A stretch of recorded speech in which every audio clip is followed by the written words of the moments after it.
বাড়ি কিনছেন, মুখটা বন্ধ রাখুন। একটা নতুন গাড়ি কিনছেন, মুখ বন্ধ রাখুন।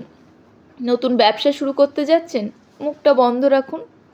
ছুটিতে যাচ্ছেন, মুখ বন্ধ রাখুন।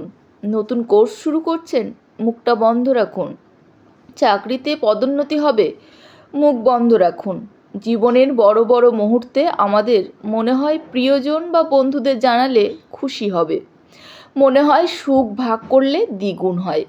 কিন্তু সত্যি বলতে কি সবসময় তা হয় না, বরং অতি তাড়াতাড়ি মুখ খোলাই হয়ে দাঁড়ায় সবচেয়ে বড় ভুল।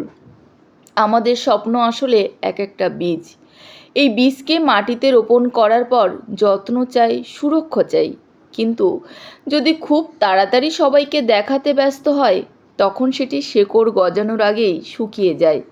বাস্তব অভিজ্ঞতা বলে, যত বেশি স্বপ্ন শেয়ার করবেন, তত বেশি হিংসা, ঈর্ষা, বদ নজরের চোখ পড়বে আপনার দিকে।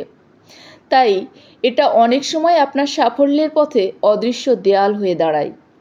আমরা যাদের বন্ধু বলে বিশ্বাস করি, তাদের সবাই আন্তরিক নয়। কেউ কেউ চায় আপনি ভালো থাকুন, কিন্তু কখনোই তাদের চেয়ে ভালো নয়। তাই তারা হাসি মুখে অভিনন্দন জানালেও মনে মনে আপনার ব্যর্থতা কামনা করতে পারে। এটা তিক্ত হলেও সত্য। আমরা ভেবে নিই অন্তত পরিবার তো আমাদের সবচেয়ে নিরাপদ জায়গা। কিন্তু বাস্তবতা হলো, পরিবারের ভেতরেও সূক্ষ্ম হিংসা থাকতে পারে। ভাই, বোন, আত্মীয় কেউ কেউ চাইতে পারে না যে আপনি তাদের ছাড়িয়ে যান। এই গোপন প্রতিযোগিতা অনেক সময় আপনার আনন্দকে নিঃশব্দে মিশিয়ে দিতে পারে। অনেকে বলে বদনজর শুধু কুসংস্কার, কিন্তু অভিজ্ঞতা বলে অন্য কথা।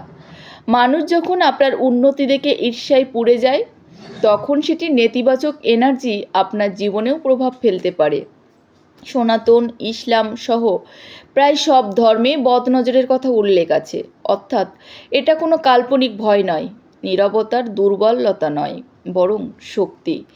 চুপ থাকা মানে ভিতরে ভিতরে প্রস্তুত হওয়া। কৃষক যেমন বীজ রোপণের পর প্রতিদিন হাটে গিয়ে ঘোষণা করেন না, তেমনি বুদ্ধিমান মানুষও নিজের স্বপ্ন গোপন রাখে। সময় এলে ফলাফল নিজেই কথা বলে। তখন আর কাউকে সেগুলো বোঝানোর প্রয়োজন হয় না। আপনার ভাগ্যে যা আছে, ঈশ্বর লিখে রাখা পরিকল্পনা কেউ মুছে দিতে পারবে না। কিন্তু তাড়াহুড়ো করে নিজের বেশি মুখ খোলার কারণে আপনি নিজের জন্য অযথা বাধা তৈরি করতে পারেন। তাই বিশ্বাস রাখুন, ধৈর্য ধরুন, পরিশ্রম করুন এবং যতটা সম্ভব মুখটা বন্ধ রাখুন। মনে রাখবেন, স্বপ্নকে আগে ভাগে প্রকাশ করা মানে তাকে দুর্বল করে ফেলা। হিংসা, ঈর্ষার বদনজর সত্যিই আপনার সাফল্যকে ধ্বংস করতে পারে।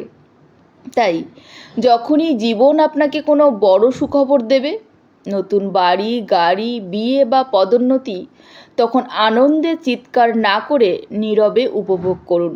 সময় এলে আপনার সাফল্যই পুরো পৃথিবীকে জানিয়ে দেবে আপনি কি করেছেন। ধন্যবাদ।